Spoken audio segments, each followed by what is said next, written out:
Salut les amis, salut tout le monde et bienvenue sur votre chaîne d'information préférée New World Africa. Ici vous avez le meilleur des informations africaines et même mondiales. Nous vous informons sur les domaines tels que les problèmes sociaux, politiques. Commencer, il conviendrait que vous vous abonnez et de mettre un pouce bleu à la vidéo si elle vous semble intéressante et surtout d'activer la cloche de notification pour ne plus manquer nos prochaines vidéos. Salut les amis, salut tout le monde et bienvenue sur votre chaîne d'information préférée New World Africa. Votre chaîne qui vous propose, qui vous informe et qui vous dispose des informations africaines et même mondiales à temps et à l'heure réelle. Aujourd'hui nous continuons du côté du Mali pour vous faire part de la relation très étroite qu'a chrétien le colonel Assimi Goïta et son homologue le président de la Russie, Vladimir Poutine. Eh bien les amis, comme nous le savons tous, le Mali est parmi plus de 47 pays et organisations régionales à recevoir des fonds pour sauver des vies à travers des interventions d'urgence et pour atténuer une nouvelle augmentation de la pauvreté, de la faim et de la malnutrition en raison de la hausse des prix des aliments, des engrais et du carburant.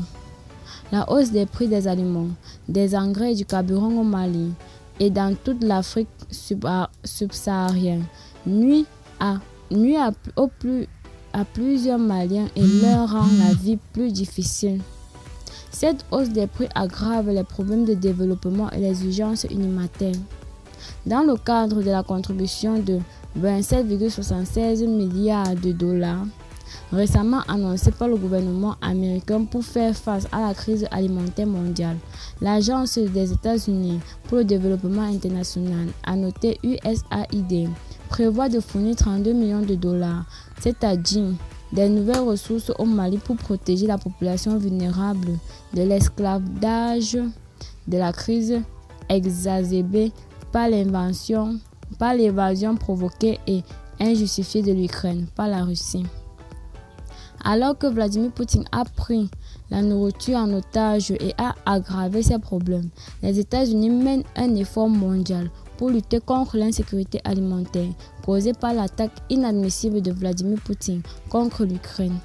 Ici au Mali, l'USAID programmera 15 millions de dollars au Programme alimentaire mondial, c'est-à-dire PAM, à l'UNICEF, à l'Organisation internationale pour les migrations et au Bureau des Nations unies pour la coordination des affaires humanitaires pour répondre aux besoins immédiats des citoyens les plus vulnérables du Mali.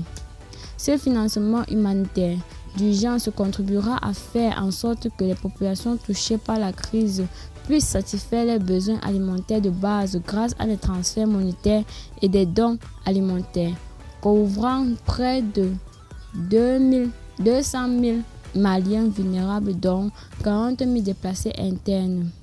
Un nouveau financement humanitaire du peuple américain au système des Nations Unies au Mali assurera la détection et le traitement précoce des cas de malnutrition aiguë sévère grâce au dépistage de 100 000 enfants de moins de 5 ans et de 10 000 mères et gardiens d'enfants, y compris des femmes enceintes. Les fonds seront également utilisés pour acheter 350 tonnes d'aliments thérapeutiques prêts à l'emploi pour les enfants souffrant de malnutrition, leur donnant des nutriments vitaux dont ils ont besoin pour récupérer. Ce nouveau financement vient s'ajouter à notre budget de l'année en cours pour l'aide humanitaire au Mali de 75 millions de dollars.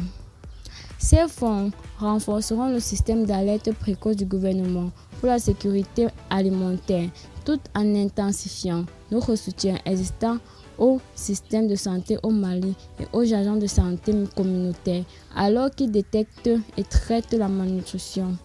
En plus de la nouvelle aide humanitaire, l'USAID fournira 17 millions de dollars sous réserve de la disponibilité des fonds pour aider les Maliens à répondre à leurs propres besoins de développement et à renforcer leur sécurité alimentaire en tant que nation.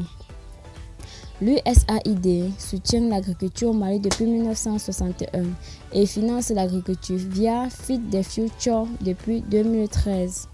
Cette année, les États-Unis avaient déjà prévu 20 millions de dollars pour soutenir la production de la commercialisation agricole.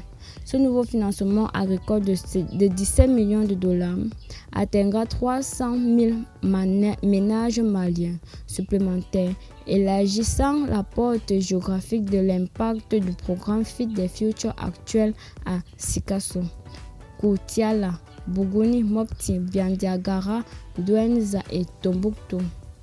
Les fonds seront utilisés pour distribuer les intrants tels que les engrais et des semences améliorées et contribueront à accroître l'accès et la disponibilité d'aliments nutritifs pour les vulnérables au Mali, notamment les jeunes défavorisés, les femmes enceintes et allaitant les enfants de moins de 5 ans. Le nouveau fonds agricole aidera également les agriculteurs à maintenir leur stock alimentaire, à réduire la pauvreté, à accroître la résilience aux phénomènes météorologiques extrêmes et prévenir et atténuer des conflits. Enfin, le nouveau financement agricole d'urgence du peuple américain aidera le Mali à devenir plus sécurisé et résilient aux chocs en augmentant la production de céréales telles que le maïs, le mil, le fonio, le riz et le sorgho, ainsi que le bétail, y compris la volaille et les petits ruminants. Selon l'ambassadeur des États-Unis au Mali, Dennis B. Atkins, les États-Unis sont le plus grand donateur bilatéral du Mali. Nous travaillerons avec divers partenaires pour renforcer les capacités afin que les Maliens puissent assurer leur propre sécurité alimentaire. Les agriculteurs maliens, les éleveurs maliens et les consommateurs maliens sont parmi les victimes les moins visibles de la guerre de la Russie contre l'Ukraine. Les fonds promis porteront l'investissement total des États-Unis pour faire face à la crise mondiale de la sécurité alimentaire à 5,56 milliards de dollars depuis le début de la guerre de la Russie contre l'Ukraine le 24 février 2022.